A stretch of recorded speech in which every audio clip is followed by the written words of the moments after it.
Assalamu alaikum wa rahmatullahi wa barakatuh. Comme vous pouvez le constater, je suis au Haram, le mois de Muharram. Je suis sur cette terre sacrée, le mois de Muharram. C'est le premier mois de l'année Hijriya, à l'année 1447. Sana Hijriya 1447. Aujourd'hui, c'est un jour de victoire. Yawm Ashura, Yawm al-Ashar, min shahr Muharram. La victoire de Moussa alayhi salam. Moussa est un prophète, est un grand prophète alayhi salam, qui a beaucoup souffert avec son peuple. Moussa alayhi salam est cité plusieurs fois dans le Coran. Moussa alayhi salam n'a pas une surah à son nom, tel que Hud, tel que Youssef, tel que Yunus, tel que Ibrahim, tel que Mohammed. Il est cité dans plusieurs sourates parce qu'il a beaucoup souffert, il a beaucoup été éprouvé. Moussa alayhi salam, si je veux le comparer à Youssef alayhi salam, Moussa alayhi salam, Allah Azza wa Jal nous parle de sa mère. Youssef alayhi salam, Allah Azza wa Jal nous parle de son père.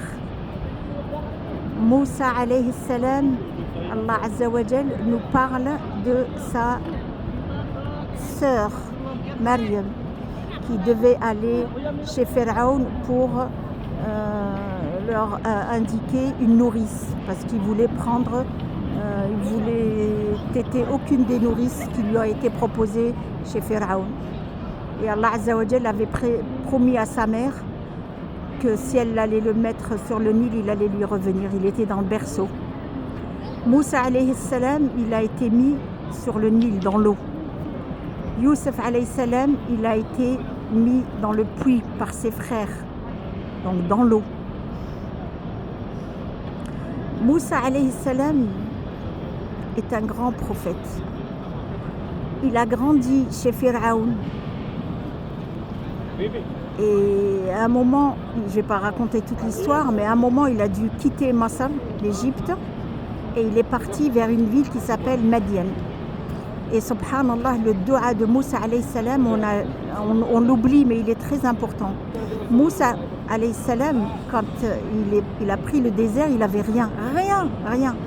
Pas un centime, pas de demeure, il ne savait pas où il allait, il est sorti, il s'est sauvé d'Égypte. Et sur sa route, il a vu deux jeunes femmes sous un arbre qui attendaient. Il leur a demandé « Qu'est-ce que vous attendez ?» Elles ont dit « On attend que les hommes finissent de remplir l'eau pour que nous, on puisse y aller. Puisqu'on ne peut pas aller quand ils y sont.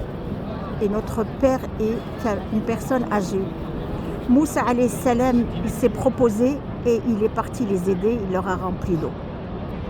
Moussa alayhi salam, quand il est revenu sous l'arbre, il a dit « Rabbi, inni lima anzalta ilayya min khayran faqir. » Ya Allah, avec tout ce que tu m'as donné, je suis pauvre. Je suis revenu au point de départ, j'ai rien, j'ai pas de famille, j'ai pas de demeure, j'ai pas d'argent, j'ai pas de boulot, j'ai rien. Et Allah Azza wa Jal, à partir de ce dua, il lui a offert une épouse, une famille, un travail. Il lui a tout donné. Et c'est pour ça qu'on ne peut pas oublier ce dua. Rabbi inni lima anzalta ilayya min khayrin faqir. Et quand il a fini son contrat avec son beau-père, il voulait revenir à sa terre natale. Et c'est à ce moment-là, dans le désert, que Allah Azza wa Jal, il l'a ordonné, il a reçu la révélation d'Allah. C'est à ce moment-là qu'il a reçu la révélation d'Allah Azza wa Jal et qu'il est devenu prophète. Moussa alayhi salam, quand il est revenu, sa mission c'était de convaincre Pharaon. Allah Azza wa Jal, il lui a dit de lui parler calmement, avec douceur, sans force. Subhanallah. Et pour ne pas faire long, donc Pharaon a toujours refusé, il a toujours dit Ana rabbukumul a'la. Il y a eu des épreuves, ils ont passé des épreuves, il a passé des grosses épreuves. Et Pharaon a continué à vouloir le tuer parce qu'il a réussi à convaincre le peuple d'Égypte. par les épreuves que lui a donné Allah Azza wa Jal. Et il a voulu tuer. Et Allah Azza wa Jal, pour revenir à la victoire, il devait traverser la mer, mais Moussa, il ne savait pas ce qu'il allait se passer. Pour lui, il allait être noyé, parce qu'il ne savait pas nager et il ne voyait pas le bout. Il n'allait pas sortir de l'autre côté de la mer. Sauf qu'Allah Azza wa Jal,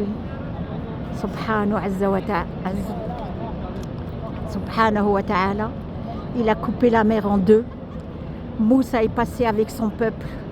Et quand Pharaon est arrivé en force dans le but de tuer Moussa, eh bien la mer s'est refermée.